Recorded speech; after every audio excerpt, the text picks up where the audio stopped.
Good afternoon. Oh, yes, good afternoon to you too. My name is Dr. Jennifer Lee Disney, and I'm honored to be here with Elsie Shealy, the 1988 winner of the South Carolina Mother of the Year Award. Well, thank Elsie? you. I'm honored that you are here too. I'm very pleased. Thank you. Thank you for having us into your home. Okay, We appreciate it. thank you. Let's start by asking you, when and where were you born and raised? That's easy. All right, first, where is Lexington? I was born in Lexington, right here. And I was raised right here at Lexington. Lexington. And when? Let me see. I was born August the 16th, 1925. Wow. 1925. That's wonderful. So you're 90 years old? I will be just in a. 90. You'll turn 90 on I'll August be 16th. turned 90. Yeah. Wonderful. Oh. Happy early birthday. Oh, I did already turn 90. No, I You'll be hadn't. 90. Yeah, we'll August be 16th. 90. That's what I was Next month. thinking, but all of a sudden I thought, wait a minute, No, okay. you're right. I'm wrong. Okay. I don't even know what month it is. Happy early birthday. Thank you. Tell us about your childhood. Oh my goodness. I grew up, my daddy was a farmer. Nobody had been to college in my family.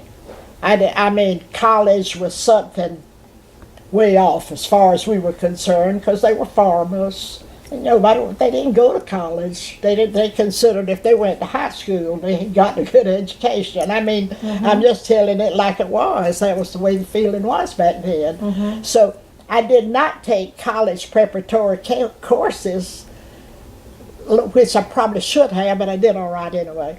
But I didn't because I didn't know I was going to college. And you know how I happened to go? How? I guess the school principal or superintendent must have gotten behind this, and he had somebody from Columbia College come out to the farm where I was and to encourage me to go there, to go to college. Now, let me tell you, when she got there, I had on, I know, and she was dressed fancy, just classy. I had on overalls. Now, I don't mean jeans. I mean old overalls, ugly overalls. That's what I had on. I know she thought, why did they send me out here? We don't want her. I just know she had to think that because I just looked like the worst country hick you could ever see. But I didn't know she was coming. And the reason I was dressed like that, I didn't stay like that. We were setting out tomato plants where you plant them, dig a hole, put the tomato in there. And it was mine. I was the baby of the family. But they didn't let me do much, and I took advantage of that. But somebody would dig a hole, and then I'd stick the tomato plant down in there, and then somebody would put the dirt in and cover it up. So you can imagine how dirty we were. And that's why when she came out, they are all fancy as you can. I bet she thought, I'm supposed to be coming to get somebody to go to Columbia College, but I'm not sure we want her. I know they just had to think that, but she was nice.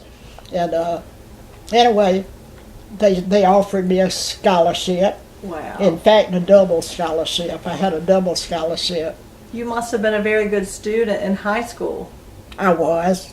I'm not going to say I wasn't. I was. If I ever made a B instead of an A, I kind of felt like that was a failing grade. Wow. So I was a good student. I don't know what happened to me in all those years since, because they must have gotten all of the good stuff out of my head, because it doesn't seem to be around anymore. I don't think so. You said you were the baby. How many older brothers and sisters did you have? 4. I have to stop and think. I had 5. All right, wait a minute. How many? That's right. You're the youngest of 5. So there were 5. I was the youngest of 5. So how many did I have? I had 4. Exactly. Yeah, I gave the right answer. You did. I knew how many I had, but I wasn't sure I'd given the right. You ask it a different way than what's usually asked. Exactly. So You did it beautifully. Is there anything else from your childhood that you would like to share about your mom, your dad, your 4 brothers and sisters? Anything else you want to share about growing up in Lexington? Well, I was going to tell you, but I don't know whether this is the time. You said from my childhood and growing up and everything. When I was young, I told you I was a baby, so I was spoiled. I already told you that. I was trying to think here. What I did,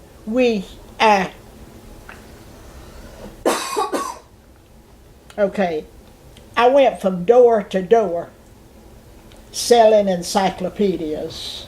Wow. Now, not many people would do that. And when I got way up and people said, how'd you ever get this good job up here? I said, by doing things that most people wouldn't have done, and that's exactly how I did get it. Knocking on strange doors, selling encyclopedias.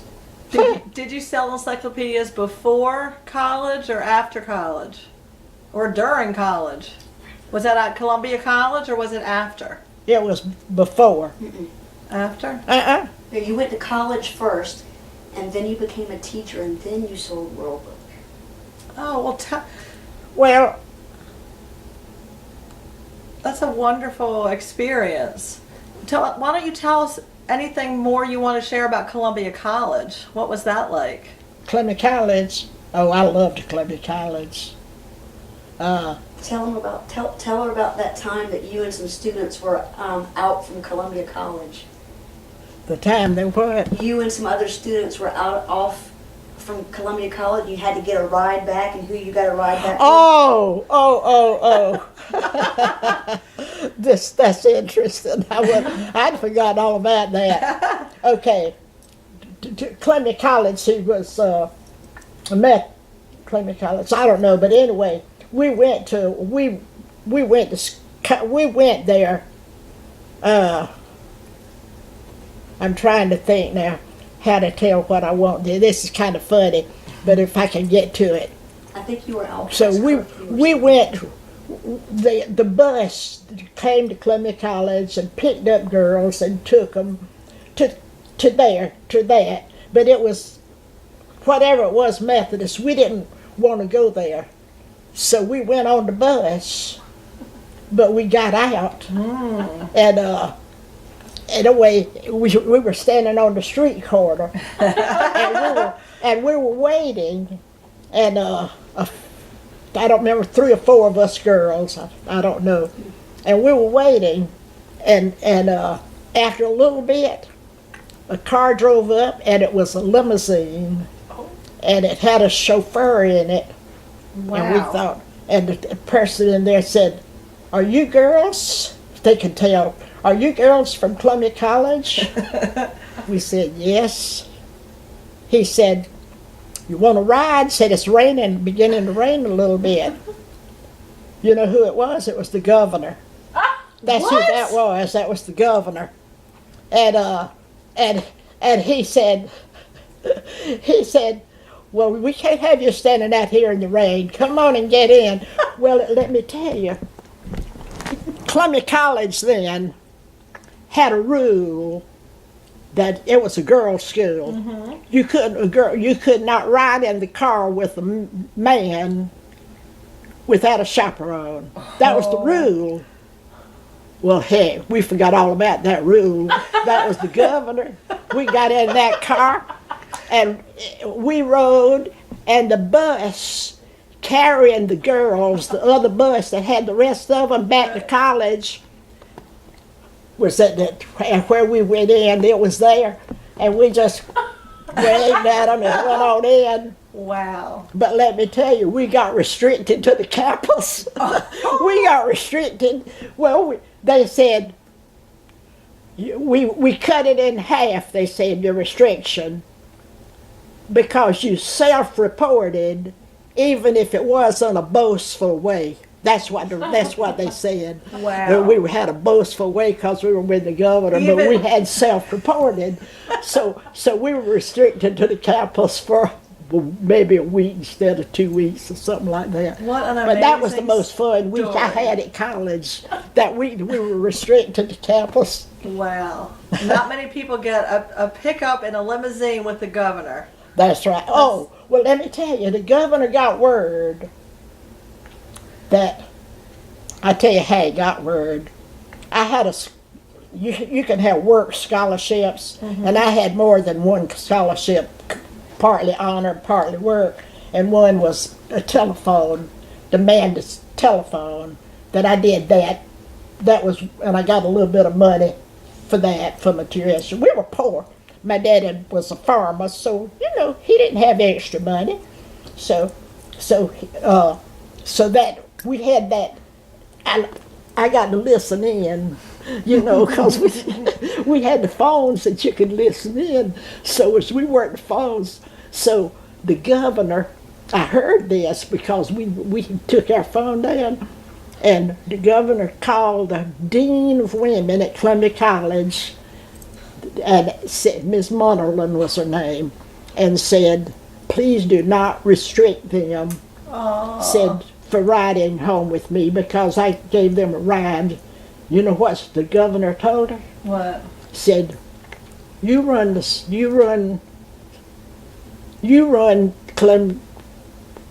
state of South Carolina, and I run Columbia College. That's what, and I know she did because we were eavesdropping on the phone when we heard her say it. Wow. But that's exactly what she told him.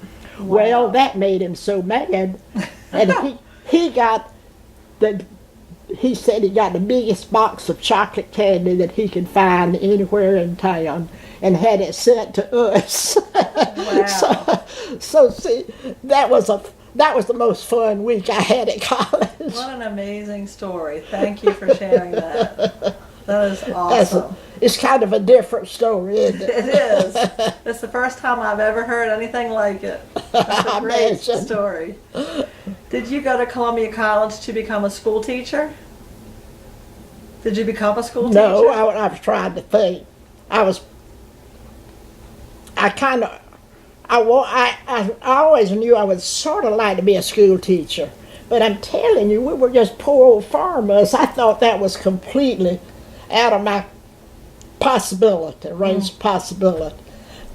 But I knew I would have loved to have been a school teacher, but I didn't think it was possible. Wow. But it turned out that it was possible, and I did. Do you remember when you went to Columbia College, what were your goals? What were your dreams? What were my goals and dreams? I don't know. I was just so glad to be in college. I don't know that I had any much beyond that. But I think to go on and to be a teacher, I still wanted to be a teacher. That always in the back of my head, I was going to be a teacher. If I could. That was the thing. So that was it. I didn't intend to be to go on and have any all kind of extra degrees or anything, because I don't know, that just, you see, our poor family of farmers didn't even know about all those things. So How did you meet your husband? how did I meet him? You think that was a funny story?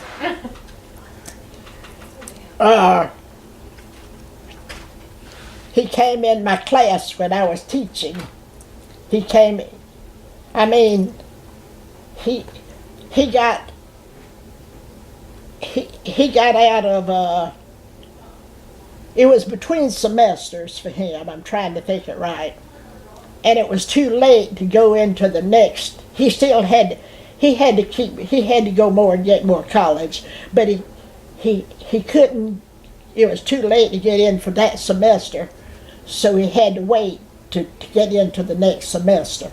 Okay, so he got permission from the school superintendent to sit in class as, you know, to get his mind going right. Right. And here's what he said that the superintendent told him. Said, you can do it, but you can't wander in and out of class and all like that. Said you got to act like, even though you're not getting credit for it, or he wasn't then. Said you got to act like you're a full-time student and do like that. That's what he told him he had to do. So anyway, to brush up, he came in my class. He came in my class to brush up, and I was teaching. Wow. And the funny thing is, all those other students in there, he was good looking. I'm going to show you his picture up there somewhere. It's on the wall in there. He's the middle one up there. Remember when we go out there, he's that middle one in the middle. Okay. You see him? Yes. Yes, he was handsome. Oh, he was. And all those girls up there, like the girls that were like seniors, oh Lord, they thought he was something. But where were you teaching when your husband came into the class? Batesburg, Leesville, Wow. when I had him come in there. Mm-hmm. Yeah. I think Yes. that was where it was then, yeah. Wow. So how did you two end up getting married? He asked me, and I said yes. I think, I'm not real sure he did ask me, come to think about it. Yeah, I know he did. He asked me, and I said yes. Oh, listen, he asked me more than once. I didn't say yes the first time. The first time he asked me, and he told me a long time after that he made up his mind the first day he came in that classroom that I was going to be his wife, but I didn't know it. Wow. So, It was love at first sight for him. yeah. And I tell you what, he treated me like a queen every day. I mean, don't you think he did? He That's was. beautiful. He really, I couldn't have asked for anybody that it would have been better for me, better to me, or anything. That's beautiful. So I was fortunate, very fortunate, that our lives came together like they did. What did your husband do for a living? I don't remember him doing anything. No, what did he do for a living? I have to think back, really. He was a state senator and a lawyer. And he delivered papers when y'all first got married. I can't tell what you're saying. When you first got married, he delivered, delivered papers. papers? Oh yeah, he did. He did, yeah. Good for you. Yeah, he had a, yeah. I mean, 'cause I was there. He didn't make much money. He never did earn a lot of money. But he made up for it in a lot of other ways. And it sounds like he went on to become an attorney and to become a state senator. Your husband did all that? Did he? Yes. Wow. You must have helped him along the way to do all that. Well, I probably did, but I didn't. I mean, not really. I mean, I don't know that I get any of the credit for it, but I mean, I don't want any of the credit for it. Is what I'm trying to say. But I'm sure I helped him somewhere. Tell us about the birth of your children. And we have a beautiful photo over here. I know it. I have to stop and think. I don't know how to tell you about it. Why don't you tell them about when Sherry was born, how Ryan had to go and collect to get out of the hospital? Oh, yeah. What was it? We didn't have enough money. You know, we couldn't get her, when she was born, we didn't have enough money to get her out of the hospital, but we couldn't get her till we paid. So what did we do? He went and collected early to people, to his good customers on his paper route. Wow.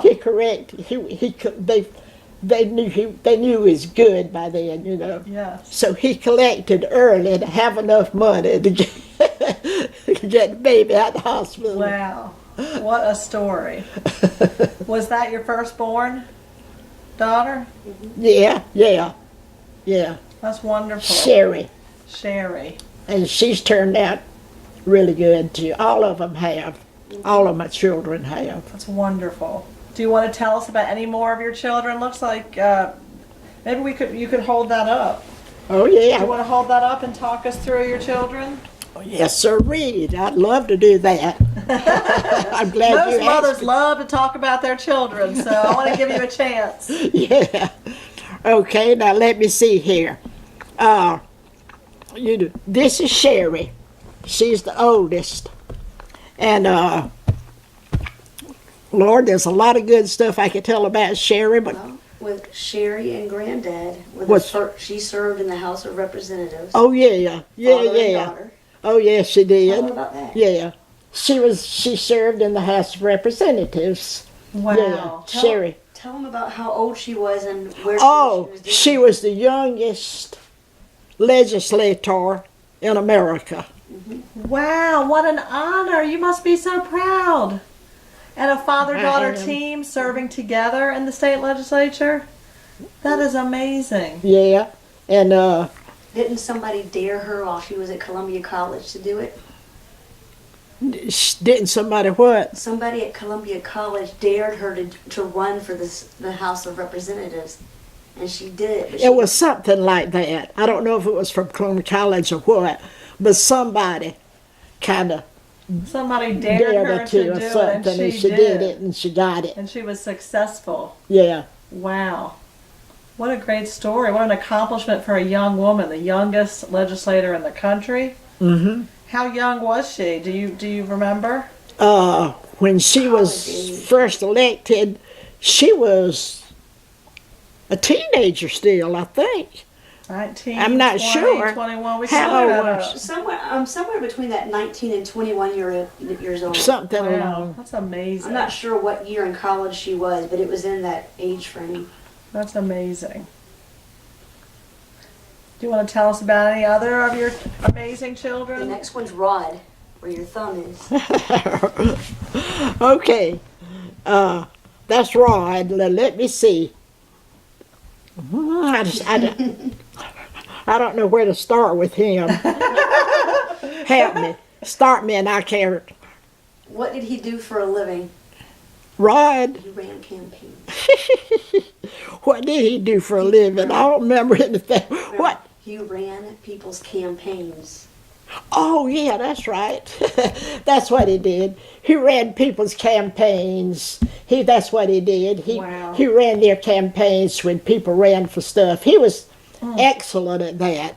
I mean, he almost never had somebody that didn't win. I Wow. mean, he ran their campaign. They were willing to pay him good money too because they knew of his record. That's And great. because usually if he ran their campaign, they won. And Oh. he ran Sherry's campaign too. Hmm? He ran Sherry's campaign also. I was going to ask that. So Sherry. Rod helped Okay. Sherry with her successful campaign run. Sherry, That's oh awesome. my Lord, she was so successful. You fill me in. Tell me about Sherry. I can't think what to tell about her. She was, Well, after she did the House of Representatives, yeah, she was a state senator, yeah. and she was a workers' comp judge for 12 years. Oh yeah, Oh, my yeah. goodness. Work with workman's comp. Yeah, Wow. that's right. Wow, you must be so proud. The next one is Christy. Christy's the next one. They told me to come on in here. You want to come in with us? Well, they said I should. I was Oh. We're having a wonderful interview. Well, hi there. She's describing each of her kids and what her kids have done, and she's now on you. Oh dear. Well, maybe I should leave.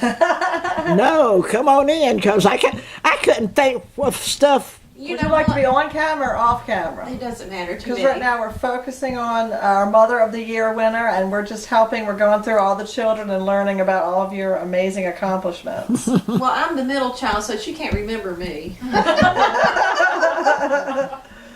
I hadn't gotten to you yet, so Okay. you can. Oh, she's got stories about all of us, I assure you.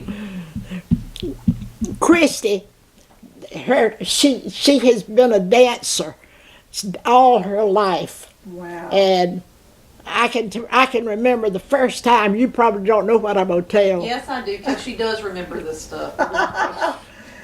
She was a little thing, and I was so proud of her. You know, she was gonna dance on the stage. She was up on that stage. She turned around. See, when she was doing the dance for me, I was behind her, and she was looking at me back there. But that's because we were learning it, kinda. Well, she did that whole dance, turned around with her back to the audience. Because that's the way we had done it when she was rehearsing. And I'm a dance teacher and have been for 38 years, and I will never live that down. That's She a beautiful. loves to tell that story. That's a beautiful mother-daughter story, though. It's how you learned it. So I love that. Exactly. She taught me my first dance routine before. I love that yeah. story. She was your first dance teacher. Yeah, well, and Your she was mother. always the coach. Mm. She really didn't know how to dance, but you know, her last words to me before I always went on stage were the ones that were the most meaningful, and they were, put some oomph into it. So it was really important. I That's love that. Put some oomph into it. Yeah, Good advice.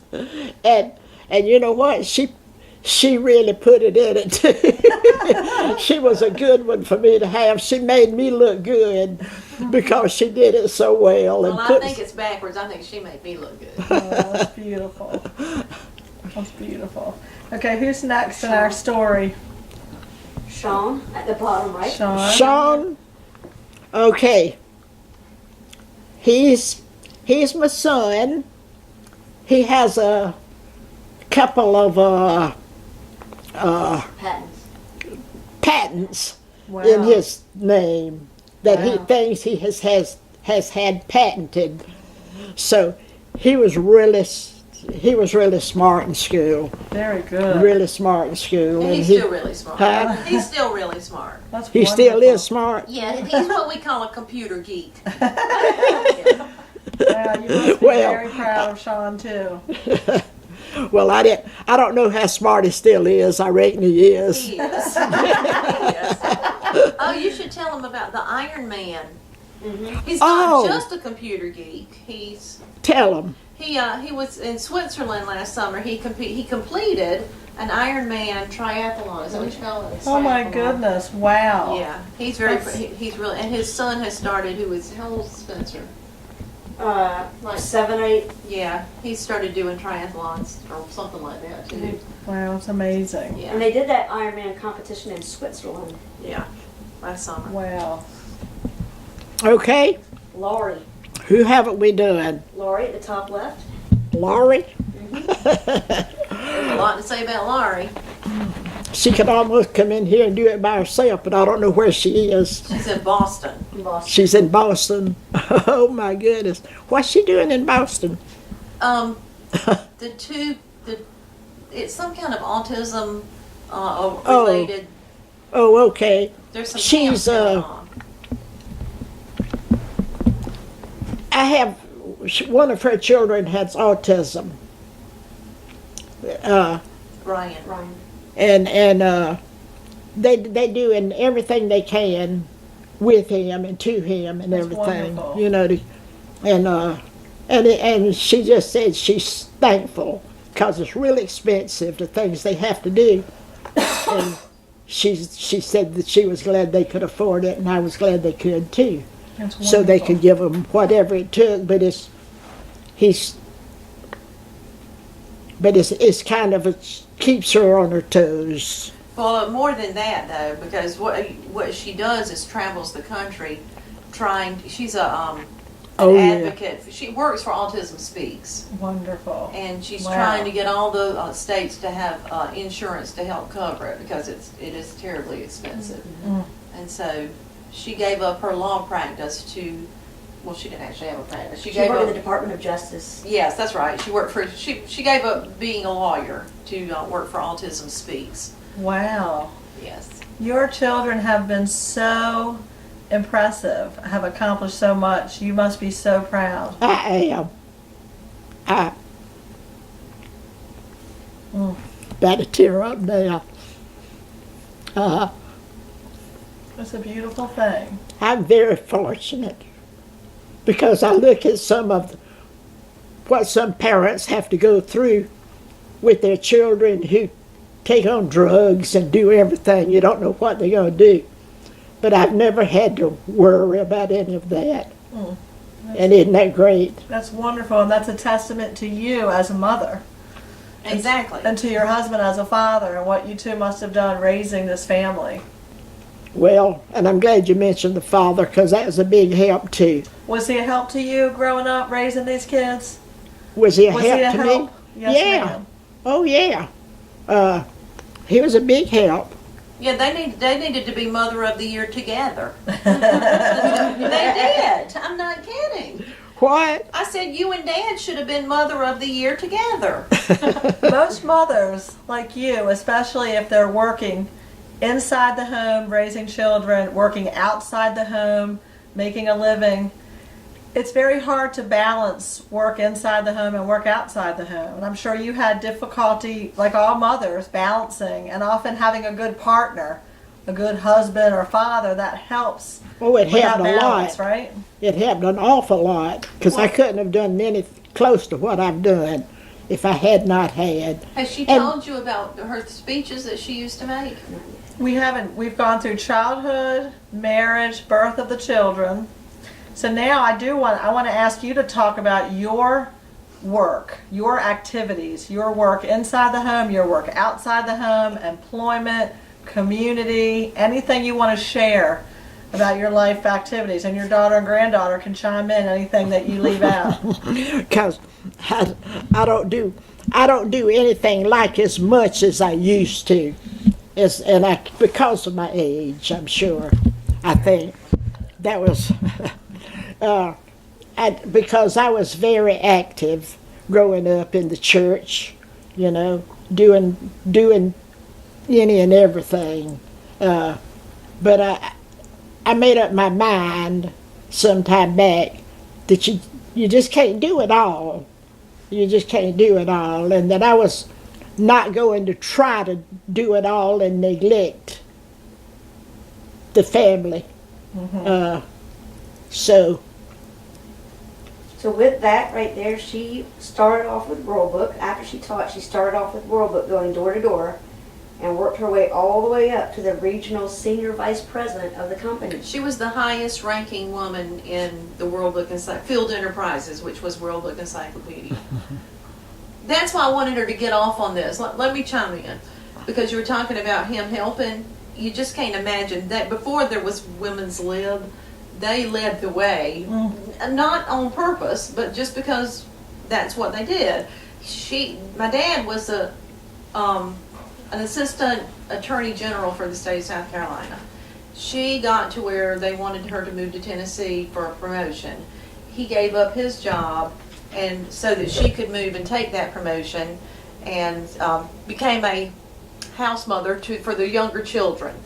Wow. Yeah, so I'm serious. They needed to be Mother of the Year together because he supported her so much.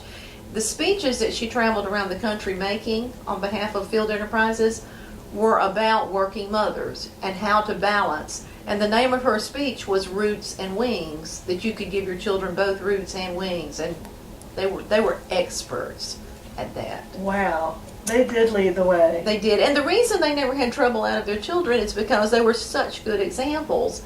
We never remember them fussing, ever, which is rare. We didn't know it then. I know what now. a fussing. Y'all never fussed. We didn't. No, they didn't raise their voices to each other. We didn't fuss, but I told that one time, one of them said, that's because Daddy wouldn't fuss. That might have been why. But anyway, we didn't fuss. We just didn't fuss. Yeah, it has a lot to do with it because he was very laid back, but you were too. Your dad and your mom were each so accomplished in their professional work. And your dad gave up, what job did he give up? He was a lawyer. He was the Assistant Attorney General for the state of South Carolina. The Assistant Attorney General for the state of South Carolina. When your mother was promoted to become some kind of a manager over the regional manager, Southeast. senior vice president of this company. Yes. The name of the company again? It was Field Enterprises. Field Enterprises. She sold World Book Encyclopedia door to door and worked her way up to the top. Yeah. Mm-hmm. Wow. And you said she was the highest ranking woman in that company. Yes. That is amazing. offered the job. You paved the way for all of us women She did. to be successful. She did. Well, I think you're right. I think it did in a way. In a did. way. But she wasn't intending to. It was just No, it that was wasn't just what what it- she, Who she loved was. doing. She was really good at it and motivating people. And so that's how she got where she got. And Dad could see how much she loved it. And your mother and father, you and your husband, you gave speeches about how to be a working mother. So you really learned, you emulated, you modeled how to balance work and family and try to teach other women and men how to do it. Well, that's what I tried to do because you have to. I mean, you almost have to if they're going to turn out right. I mean, Wow. and I tried to bring them in. You know, when I had to work and work hard outside of some, I tried to let them know what we were striving for. You know what I mean? Like with World Book, when we were, I let y'all know why I was working that hard outside. Right. Yeah, That's right. We know you why. shared with them so your kids knew why you were doing what you were doing. yeah. That's beautiful. She was doing it so that she could give all 5 of us piano lessons and dance lessons. We knew that. You know, we knew that. You have to. She wasn't a milk and cookies type of mother, but she gave us a lot more. And nobody ever felt neglected. Like, I think some mothers feel guilty when they're working, but none of us ever felt neglected at all. It was, None of you ever what? felt neglected. We never felt neglected. That's beautiful. They always felt loved. They knew what you were doing and why you were doing it. Oh yeah, exactly. They did. They entered into it. Yes. They knew. In fact, one of them. Let me tell you, when I put her to bed that night, I can't remember which one of y'all this was. John Scott was a man who was the manager out west where I was here, and we liked to beat each other. We didn't like She means to. competitively, not, not. You know, the funny thing, those of us with World Book, you would not believe how we did. We worked like cats and dogs to beat the other person, but we told them in advance what we were planning to do. That was crazy, wasn't it? And so they could have beat us. But at that time, when I had just put one of them to bed, and she said, I tucked her in, and I can't remember which one this was. She said, "Oh, Mom, how many did you hit your goal?" I said, "Yeah, I got such and such." She said, "Oh, good." She said, "Well, how did John Scott do?" Now that was the guy out west. She said, "How did John? Was that you?" No, that was Laurie. Laura, how did John Scott do? I said, "Oh, he did such and such." I said, "Oh, we beat him." She said, "Oh, I am so happy." And she turned over and went to sleep. That's a great story. But see, that's what I mean about bringing them into it. They didn't object if I was out working, and I did. I worked at night sometime. I'd be out there still calling on people at maybe 8:30 and 9 o'clock at night if I thought it was all right to, because that's when you'd catch the people that had money. That's right. I mean, right. I mean, I tried to work when the working people, when I did my work with them, trying to sell them encyclopedias when the ones with money would be home. So I had to work at night. But when she got on up, like when I was coming, I think that was when the older 2 were younger. When she got on up in the company, I remember her being home because I remember I'd look for her car to come home at 5 or 6 o'clock or what every day. So she was home when I was there in the evening most of the time. You're a good model for me. I have a 5-year-old, and so you're helping to teach me how I can bring him in to my work and try to do it all, what successful mothers are able to do. But take time to read to him. Every night I do. Yes, Okay. ma'am. And this little poem, oh, I love this little poem. You may have tangible wealth untold, caskets of jewels and coffers of gold, but richer than I you can never be, 'cause I had a mother who read to me. Oh, that's beautiful. Isn't that a great I've little never poem? heard that before. Thank you for sharing that. That's beautiful. Thank you. Well, I didn't write it. You know, somebody. But you remembered it and you Yeah. said it. Oh, That was the part reason- of her speeches. That's She used to great. give that, use that Yeah, in yeah. her speeches. But isn't that great? Yes. Because it's the truth. Yes, You ma'am. may be richer than me, but you won't be richer because I had a mother who read to me, because that's more important than all those other old things. Yeah, after she, I don't know if she told you this, after she got, What? after she finished being the manager of the company or whatever, the company then flew her around to make speeches. Did we go over that? Not yet. Yeah. You can tell us more. You talked about speeches about how working mothers were able to balance and do all the things that she was doing. I mean, that's amazing. The company actually flew her around the world. I remember specifically, they flew her and Dad to Spain and to Australia Wow. to speak, and it's very Yeah. high-paying 45-minute speech. Oh, yeah. Yeah, I was Wow. a professional speaker.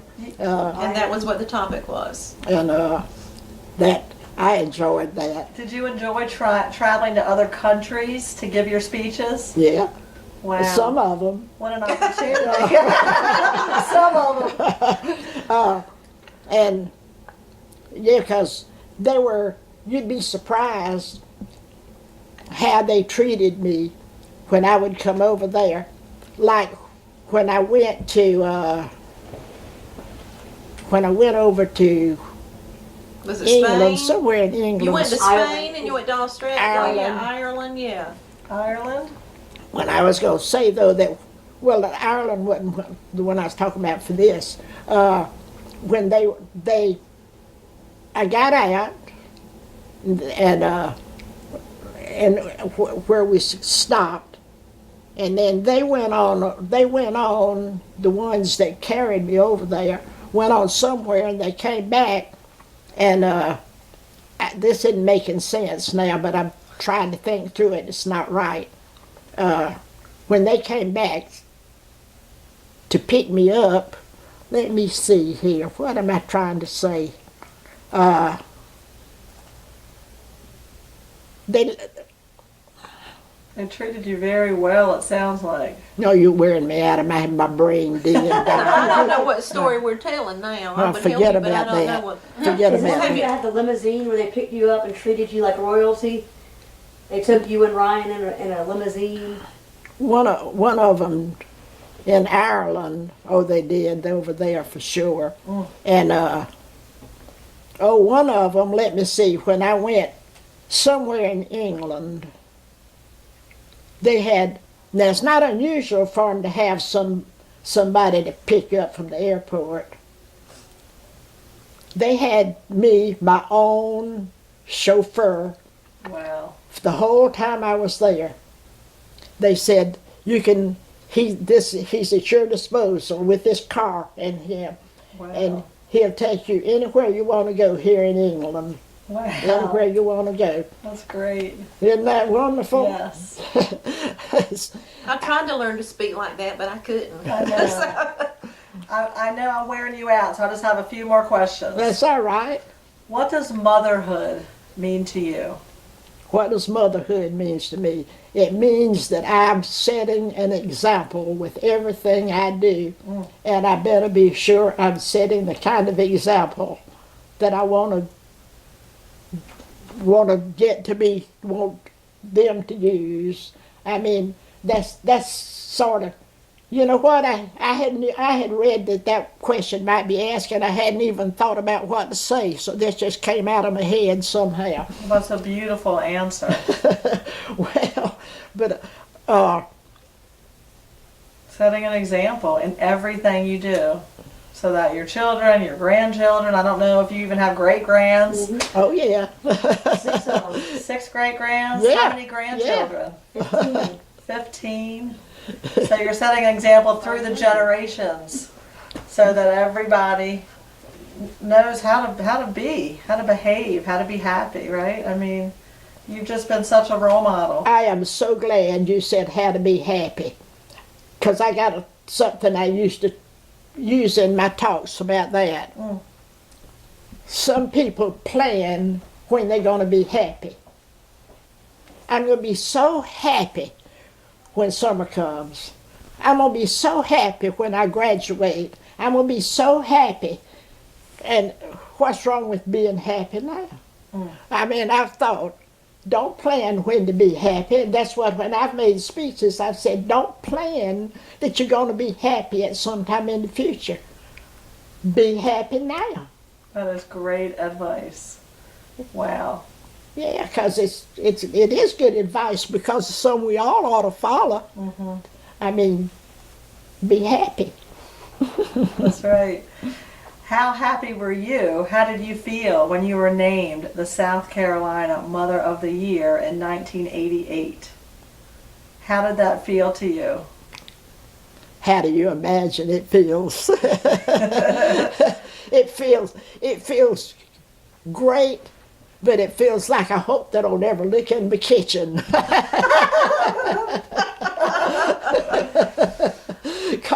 Because I was thinking, if somebody looked in my kitchen the way it looks sometime, it doesn't look as bad now because Tiffany has. Oh, your kitchen was fine. Your closet, I wouldn't want anybody to look in your closet. I don't want anybody looking in my kitchen or my closet. So, luckily, that wasn't part of your application, was it? No. But anyway.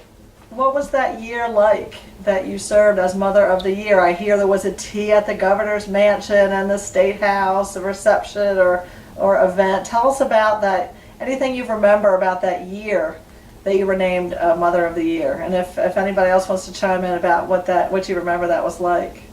Anything you did, any activities?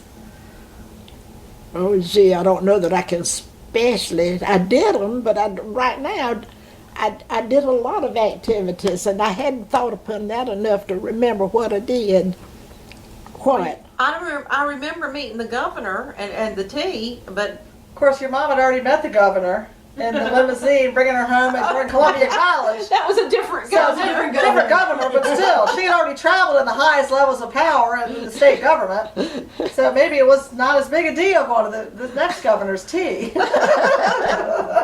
It probably wasn't as big a deal as it would have been way back before that, because it would have been, but it still was a big deal. Yes, a big deal. Absolutely. I mean, I didn't take it for granted in any way that I was going to get anything like that. I never did. I bet you met some other amazing Mothers of the Year and some other women on the selection committee. Do you want to say anything about the other women that you met during this experience? Oh, they've been wonderful. They've been wonderful, but most of them I haven't met with any of them in the real recent times. But there were a lot of them that I enjoyed. I getting to know better. You know, I got to know them. I knew their names kind of, and I knew the faces somewhat, but I got to know them better, and it was good. That's wonderful. Let me ask you this. When you hear the word feminism, What, feminism? what does that word mean to you, feminism? It's a dirty word. Tell me why. What makes it a dirty word? It seems like we setting apart the women from the men, and I think most women can do whatever's to be done. Maybe not climbing up on houses. They could anyway, but they won't, and all that kind of stuff. But feminism. Why don't you tell her what you said last night about it? What did I say? Because I was trying to Why don't you think. tell me what you Feminism. said? No, because we were talking about that. Feminism. You said that you felt like women should have the same opportunity as men in the workplace. Oh, yeah. That women should get paid the same as men in the workplace Oh, if they yeah. can do the job. Oh, yeah. I thought all that that's good to say, but for sure I think that ought to be brought out. I think women But I think now it's better than it used to be. I think this women, great strides have been made in that. Don't you think, or am I blind about it? Well, I think you, by rising to the highest ranking woman in your company, you helped set the stage for equal opportunities, equal pay for equal work. I think your daughter being in the legislature, the state legislature, where there are very few women still today who serve in the South Carolina state legislature, she was a trailblazer. So I have you to thank. We all, women of future generations that will watch this video, have you to thank for helping to create those equal opportunities.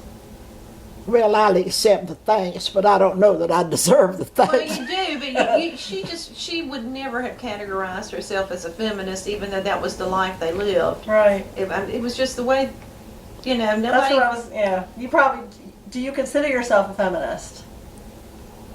You may not consider yourself a feminist, but in my opinion, someone who believes in equal rights for women and men and who fought and lived the way that you lived, you might just be a feminist. Have you ever thought about that? Well, maybe so. I don't know. I don't know. Well, she is. She just never meant to be. She just never meant to be. And how about you two, as daughter and granddaughter? Do you think of yourselves as feminists? Not really. No.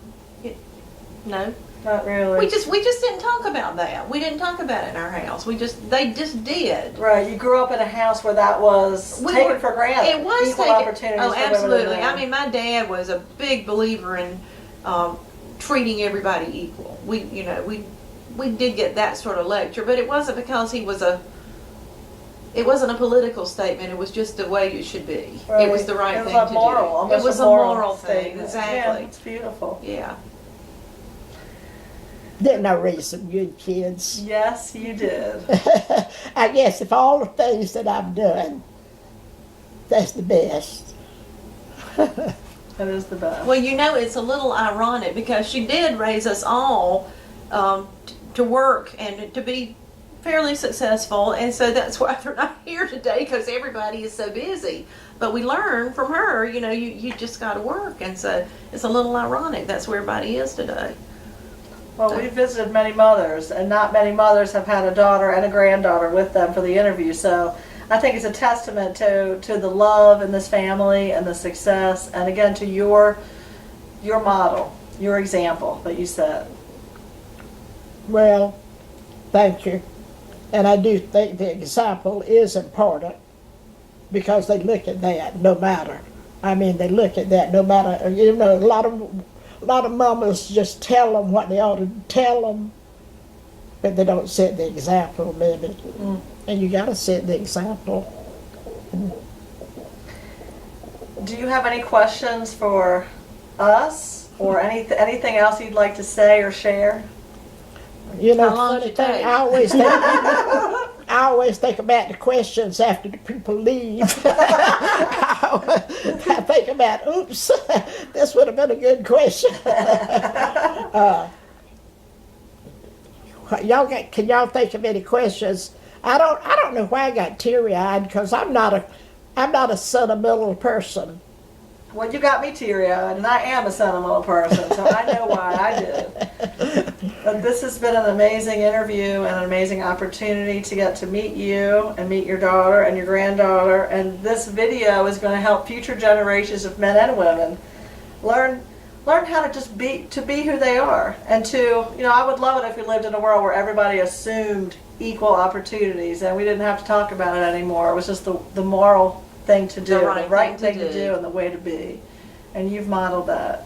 They have. They really did. Well, thank you. And I tell you what, I want y'all to come back sometime when you can come and get out there and get in the lake and sit around and not feel like you got to.